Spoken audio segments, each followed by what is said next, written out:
Welcome to the Businessmen and Women of Color podcast. I am your host, Ann Austin, and it is once again my pleasure to bring quality programs to all of you.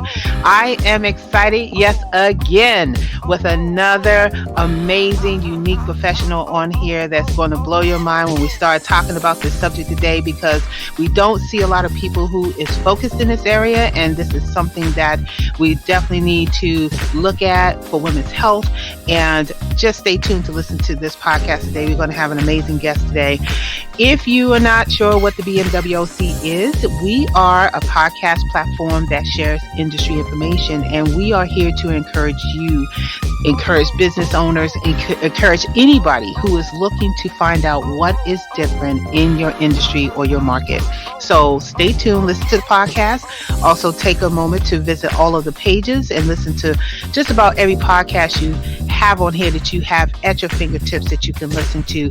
We have so many amazing people on here. You can find so much information that can help you either personally or professionally. So take advantage of this unique opportunity, because you can't get that anywhere else but the BMWC. Before we get started, we would like to take a moment to thank our corporate sponsors, who are Kat Serrano LLC, Cheryl Wood Empowers, Concern and Learning, Evangelism Radio, Genesis Preferred Solutions, J Coach International, Nels Tax Help, My Financial Home, Power, STCI, and the Student Teacher, along with our other business affiliate sponsors and everyone who is helping to make this event a success. So today we have on the podcast De'Nicea Hilton, who is a period and fertility strategist and a doctor of Oriental medicine. She is the owner of the website Fix My Period Now, and she uses that to help women understand more in depth about health for women, and particularly when it comes to our menstrual cycles and those who suffer with really bad cramps and other type of health issues that women face when we are on our menstrual cycle. She is a certified diplomat Oriental medicine and certified as a reproductive medicine, and she also does acupuncture and so many other different type of health strategies. She is definitely somebody who believes in holistic strategy planning in terms of helping women have regular, less painful periods and increase their fertility, especially if they're looking to have children. And she does this through guiding them on how to nourish their mind, body, and spirit, and daily nutrition, herbal therapy, and some other stuff that she's going to talk about today. So continue reading her bio, and welcome, De'Nicea, to the podcast. Girl, talk to me. How are you doing? I'm doing great. I'm gonna tell you, I'm excited about this one because I'm gonna tell you, I don't hear many of us in the minority community doing the work that you're doing. So I'm really excited to talk to you today about that, not just for women's health, but just as a career in general. So let's start at the beginning about, where you're from, and did you always wanted to get into medicine, or were you doing something else prior to going into medicine? So let's talk a little bit about your background. Yeah, so I am actually from the Tampa Bay area in Florida, and I have always wanted to be in medicine, actually. I guess you could say that it wasn't supposed to be like this when I was little, but that's more because I wasn't even aware of this form of medicine even being made available. So I've just kind of always had this natural understanding of the body, and was always curious, asking questions like, why would this happen to somebody? So I've always been into it. Then I got to college and kind of like said, you know what, I'm not even going to do that. I'm going to just venture into something else. And I did. However, I'm really grateful that I did go down that path, because I learned so much that is actually helping me today. So I went back into grad school and then studying after learning about acupuncture and Oriental medicine from a sorority sister of mine. And I got in and I studied, and I'm still studying to this day, which is why you often hear me call myself a practitioner, because it's a practice. It's something that it's not finite. As long as the environment is changing and people are changing, then we're constantly learning. So that's what brought me into actually appreciating that the body can heal itself, and to be able to do this and be able to educate and raise awareness to others that don't know this. is something that really drew me to this medicine and is something that's keeping me going. That was great what you said. Now, one of the things you have in your bio is that you stumbled onto this particular field of medicine due to your own experiences. So, if you can share what you can as far as that is concerned and how this became more of a prevalent thing for you to do in your career. So, as far as getting into the specialization into women's reproductive health, I actually landed in that because my own experience, I had problems with my period where it was painful. There were days where when I would even be at work and be underneath my desk with a space heater pointed at my uterus, trying to focus. Didn't want to use hours of my own wellness hours just because of this. And I'm like, no, no, no, I could work through it. Everything will be good. But then as I'm in school and I'm studying and I'm getting acupuncture regularly, I'm doing my herbs. And that's when I actually learned that, oh, my cycle is changing. Like, what is happening here? And then we got into gynecology. And that's when I really realized that and learned that in Eastern medicine, the stuff that we are accustomed to, the symptoms that we're accustomed to and told, oh, it's normal, it's fine, it's just a few days, let it pass, is actually not considered a healthy cycle. And so I was mind blown. And then at the same time, I was like, man, we gotta like let other women know about this.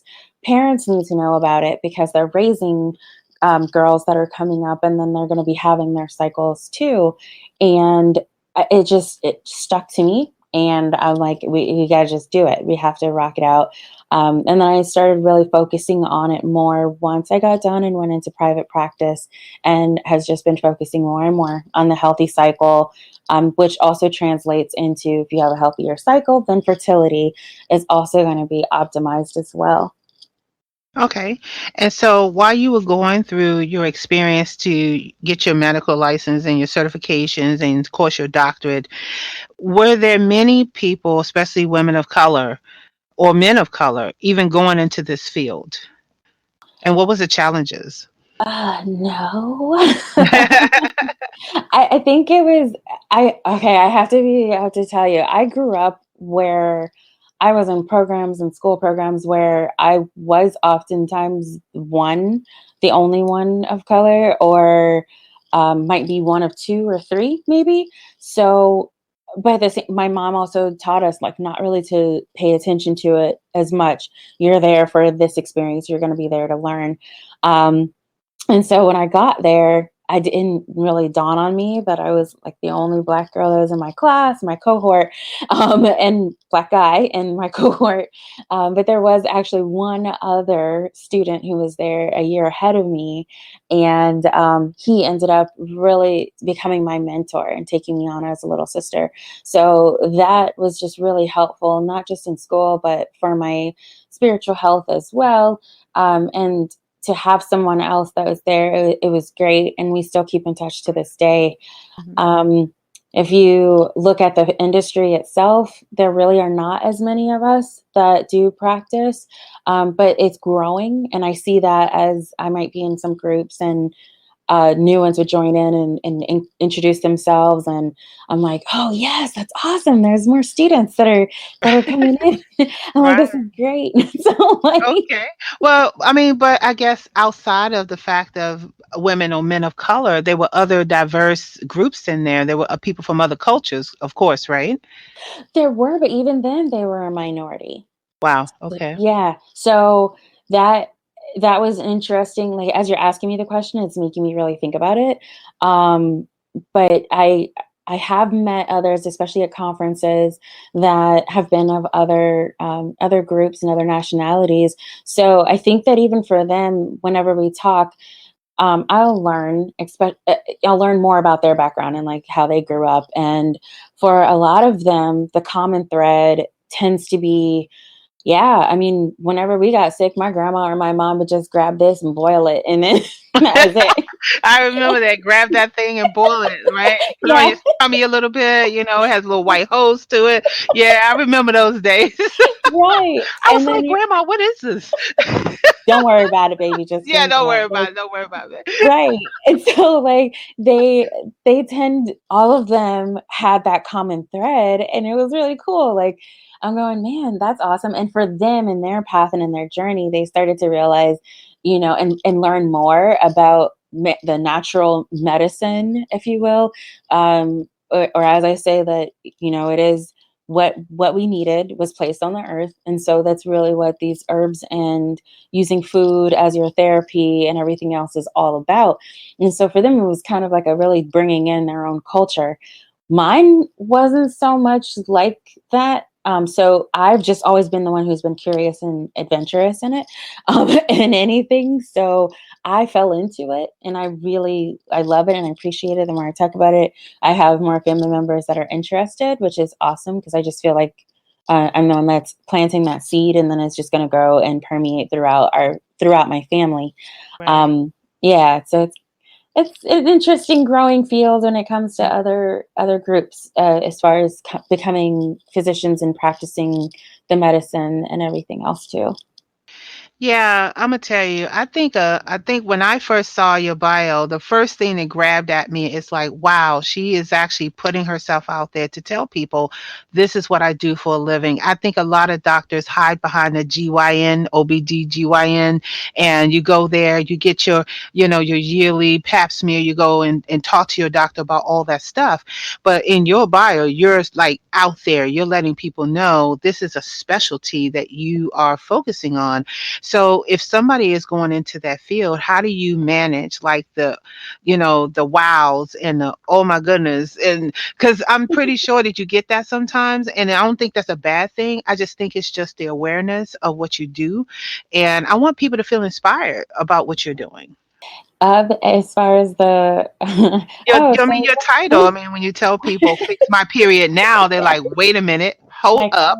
wait, No, what? she didn't put up there "fix my period now." Okay, Yeah. so And at first, I'm going to tell you the first time that I like where I was when I came into accepting that this is what I really need to focus on and not be ashamed and not be embarrassed was I was actually in a business training class, and we had our few minutes to work on the assignment that the moderator gave us, the facilitator gave us.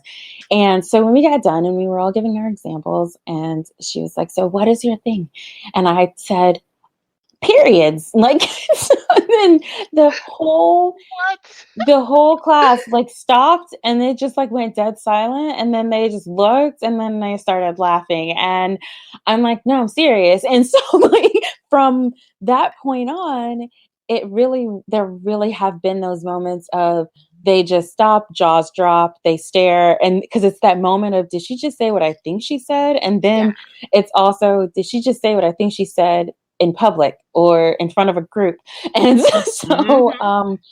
I will say that how I interpret it is just from doing that is healing in and of itself, because there Mhm. needs to be some healing around even talking about menstrual cycles in general. Mhm. And the healing is needed because what's happening is, while there might be embarrassment and shame placed around it, you have many girls and women that are suffering in silence because they don't feel like they can say anything, or they can only say something to a particular person. And that means then that their resources are limited, because it's going to be limited to who they feel like they can talk to. So if I can go and put myself out there and just say, yeah, we talking about periods today, like Okay. periods and fertility, and are like, what? And so, but then it piques their interest. Right. And so after that, once they get over that initial shock, then it turns into, I get one of two things. I get the ones who they are more comfortable, so they'll talk, Then I get the other ones that will whisper. And they're like, I do have this issue. And Right. and Not. it's like, okay, I understand, like we can talk about this later. And Mhm. that was something I had to get over myself, was like, just because De'Nicea, you're good, you want to talk about it openly, doesn't mean everybody's ready to do so. But I know that through time that they will be. Um, and that they will feel empowered by it. And that empowerment it starts from when I'm literally talking to you. The first time you hear me, the empowerment starts. And then as they even work with me individually, that's something that they even cite, is that how they feel, is that they do feel empowered. And it's more of an empowerment because now they're not hiding behind what the shoulda, coulda, wouldas of a period, or just Yeah. not talking about it. And then because of that, they're not educated on what is a healthy cycle, and they're left really confused. So even if they do go to their OBGYN, the OBGYN is not really explaining much. They may not even be aware themselves because their education system is, like I said, to accept this pain and to accept this bleeding, and we're going to put band-aids on it. And so that's just their training until that individual person might be introduced to another way, and therefore they can teach it to their patients. But until then, it's like it just takes a bunch of us, including like my other fellows on the board, to just continue talking. So as we're building our own businesses, through building our businesses, we're increasing that awareness and that empowerment around reproductive health. Right. That is so fabulous. I'm gonna tell you, I think it goes even further back in history where, a menstrual cycle or period or whatever we call it has always been sort of like a shame type of thing. You're Mm-hmm. never supposed to talk about it. You're only supposed to talk to your mom about it or maybe your doctor, like you mentioned. And therefore, it's not something that should be known or seen or heard about. But yet we see the commercials, but yet we see we go to the doctor and they talking about all this other stuff. And but in like you said, in silence, we're sitting back like, well, I don't even know how to deal with this type of thing. And Right. I'm glad that you are going out there. So in your bio, you talk about how you have workshops and learning sessions. And do you have this at your place of business? And give us the name of your business again, that where you have this stuff and where people can actually find these workshops that you do that gives more information about what a healthy cycle should look like. Yes. So I do want to give you that, and I am going to give you that, but I want to go back to something that you said just now with as far as the commercials go, and then history. I think that is actually I'm seeing, and this is from research too. When I was really really pushing and active on the my podcast, was that actually historically, and especially amongst indigenous cultures, other tribes, it was celebrated to have your menstrual cycle and to have that every month, and women would get together and actually they recognized and they knew the power behind it. There's even this small culture of men that would actually try to have their own menstrual cycle because they themselves believe in the power of the menstrual cycle. Oh, wow. um, yeah, so it's something that, like, when we look at it historically, I think it's more of it might be like a Western thing, and then probably even tied. I'm going to stretch it out. The thing that it might be even tied to religious reasons as well. So where it really is more of like women kind of took that, like woman being second in place, and this is something that only happens to women. So then once you started adding in social constructs, then it became like from mostly men saying, well, you know what, this is such an inconvenience to you, we're going to create this. And but really it wasn't an inconvenience because the belief system within the community and the culture was of empowerment, and was, I am healthy because I have this period with no cramps and bright nice blood bleeding with no clots. Like, it was celebrated. It wasn't until someone else tried to say that it was an inconvenience that it became that way. And then now all of a Mm, sudden it's okay. like women can be hysterical during that time, and that even happened in labor and delivery as well. So like women weren't always in hospitals giving birth, and then better yet trying to give birth on their back, which is an unnatural position. But when you look at it historically, it was some doctors saying they're hysterical. Well, she's in labor with a baby that's coming out. So Right. they so Exactly. you And know it's what I mean? painful. Yeah. So it's like it's just mindsets, and what all it took was just somebody to plant the seed saying, "Oh, this is what it is," Even with the pads and the tampon commercials and stuff, it's like you can go and run track again. And it's like, no, you can run track right now. Like it's if you That's right. really, wanted to, you can actually do the vacation thing. Now, Mhm. I'll tell you that the ones that really their lives are really disrupted by that, like they literally cannot, and they've had to cancel vacations or change up meetings because they have been in those situations they cannot even focus. They are bleeding so bad that they don't even want to have another embarrassing moment. So yes, there are those women that it is completely disrupting their lives. For some of them, it might be a few days. There's some that I've talked with and worked with that it was half of the month. So that does really legitimately happen. And it's just like that's when they'll know, like, okay, so what do I need to do? And they want to learn more outside of just being given birth control or something like that. Right, Um, absolutely. Wow. I'm gonna tell you, that is some really interesting information. One, I think a lot of us women, me included, need to do more research about one, the history of why we feel the way we feel about periods when it comes to the public sector. And then two, just really looking at all that you're talking about doing as far as women's health and herbs and classes and education for our menstrual cycles. I really feel that food is a huge contributor, other factors, stress, other mental or not even eating right, period.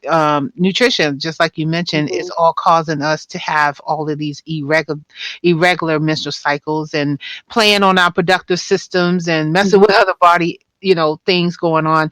I really just think that this might be something that you're on to, that is going to be more rising, as you said, it's going to be out there, because we can't sit by and still be ignorant about it if we're suffering in silence. So I'm telling you guys who's listening to this podcast, and I'm pretty sure when I put this subject up there, they're going to start clicking on it and they're going to be listening. I'm telling you, you You're need to like, make this a viral podcast. You do, because if you're sitting at home and you're suffering with that, no matter what age you are, you need to, get wise and figure out what's going on and seek out, De'Nicea, and get more information. How many times are we going to see this kind of uniqueness where we have someone who's willing to put their life out there and their reputation to help women with their reproductive system?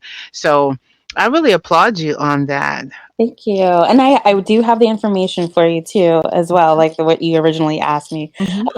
about the business, because I was like, oh my gosh, I wrote a note too to remind myself to come back to it.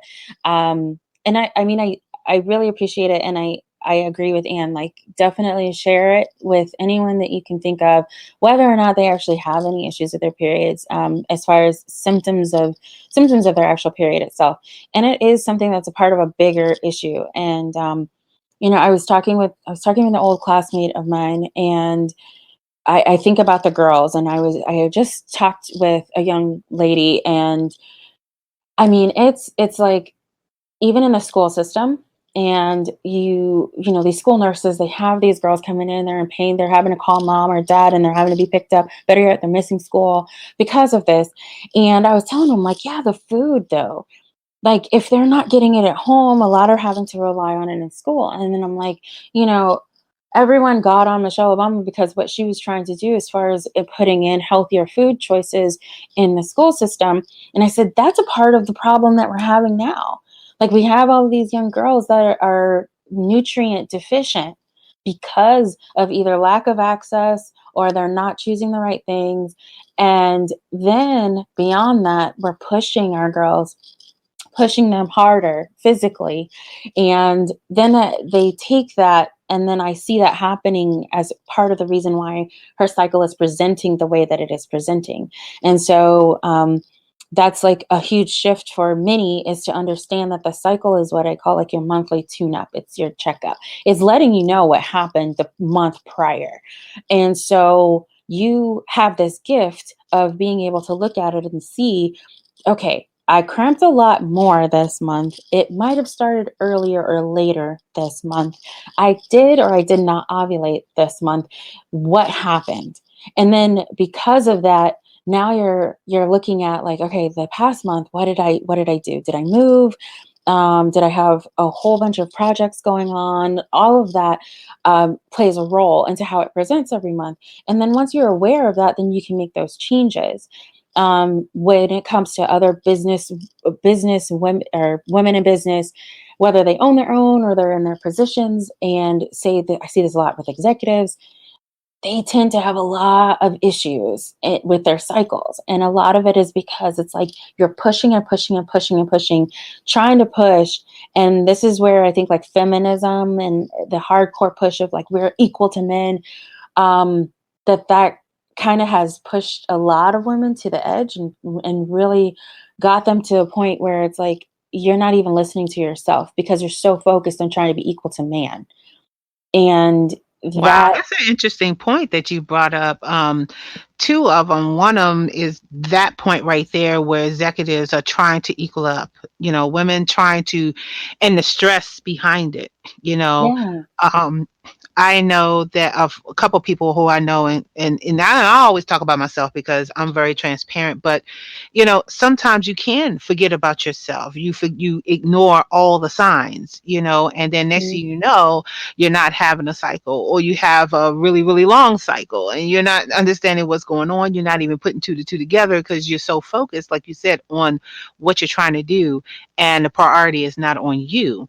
And Right. so that right there is the reason why most of us really have these issues. And they don't really have to be executives. They could be coworkers just sitting at a job and not really being Mhm, happy and being very mhm. stressed out all the time. And then of course, that stress translate into things that's happening with your body too.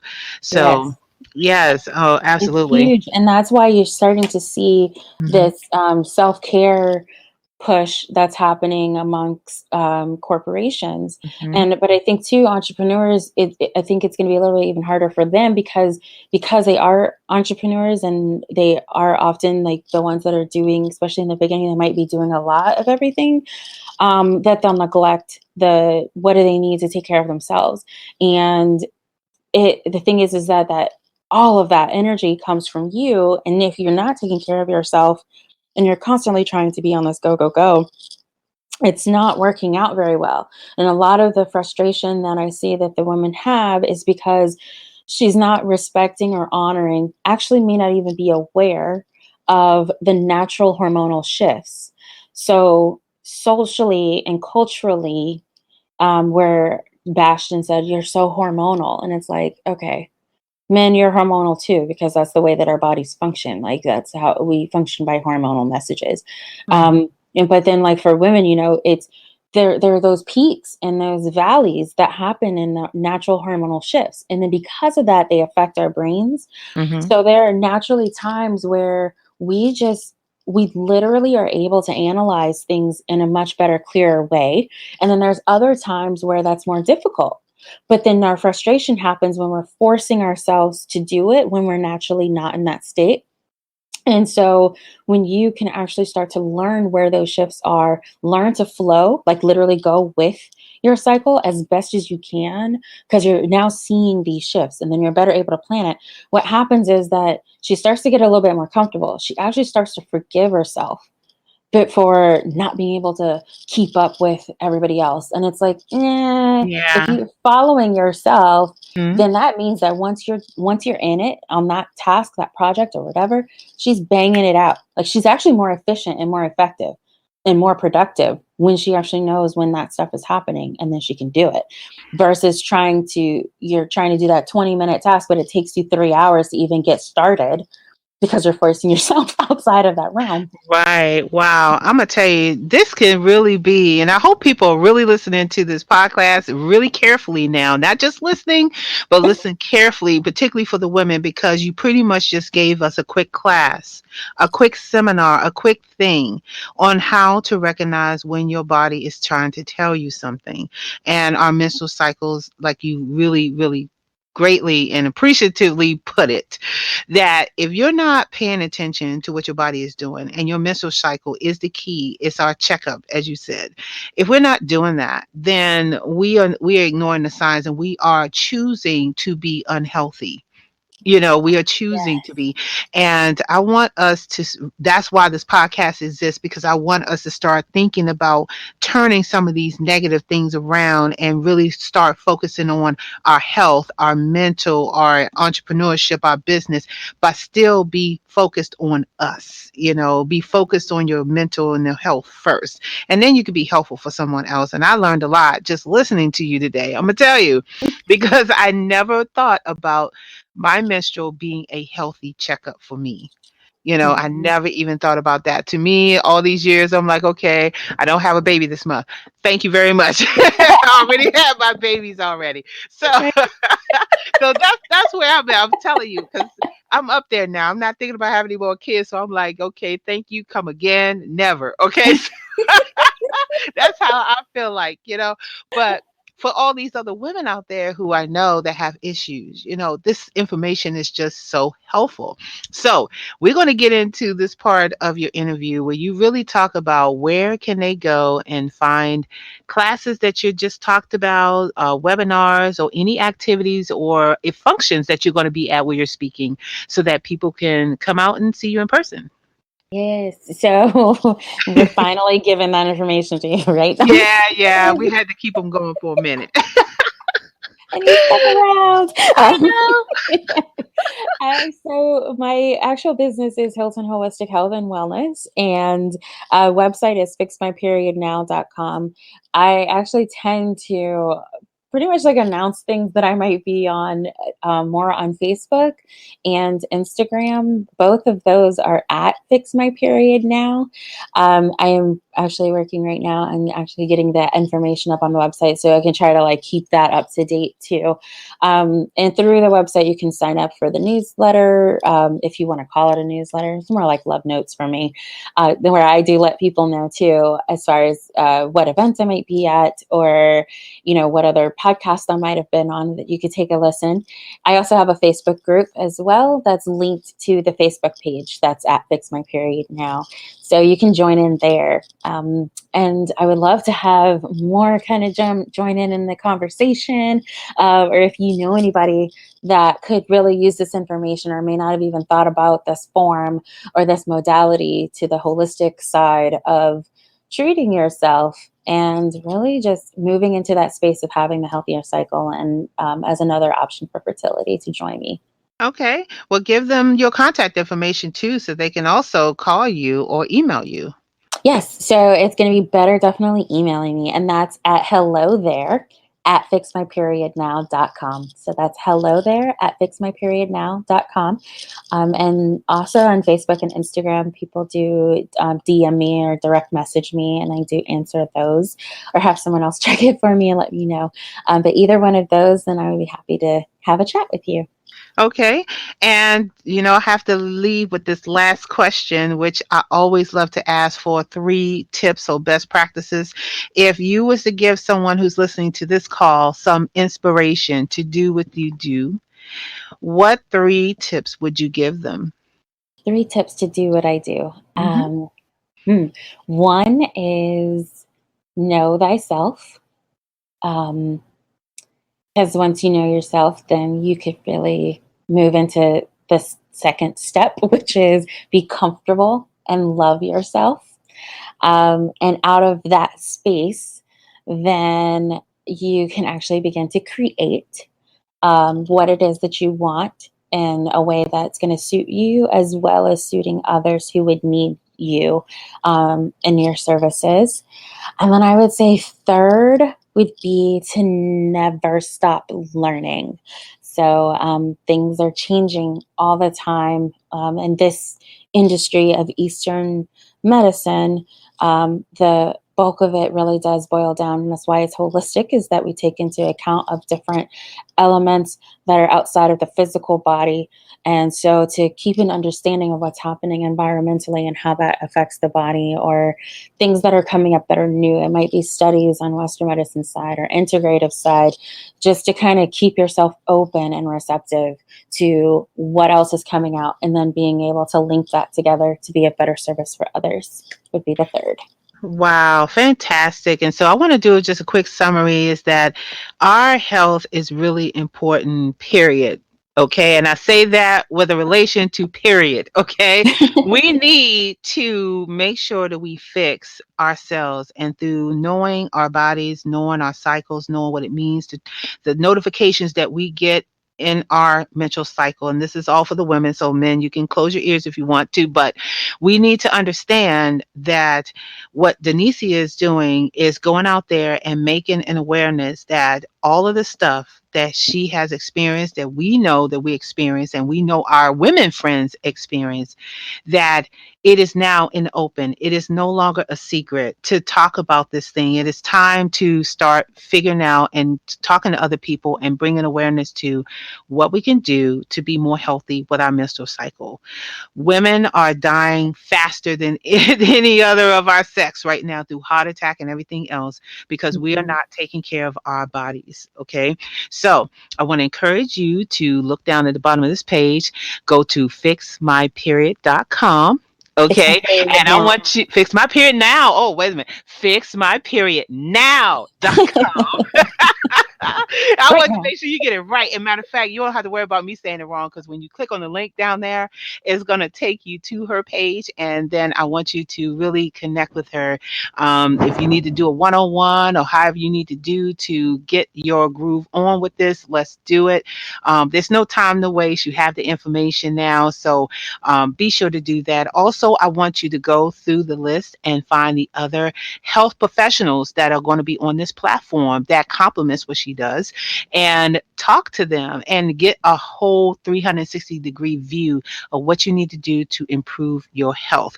And men, just because this might be for women, she also can help you too. you know, Mhm. so I want to encourage everybody to do that. And so, De'Nicea, thank you so much for coming here on the podcast and sharing this information with us and just doing what you're doing. I really appreciate your efforts, and I want to encourage you to keep going. Thank you. Thank you so much, Anne. I really appreciate you, everything that you're doing with the podcast and all of it. So it's awesome. So, thank you.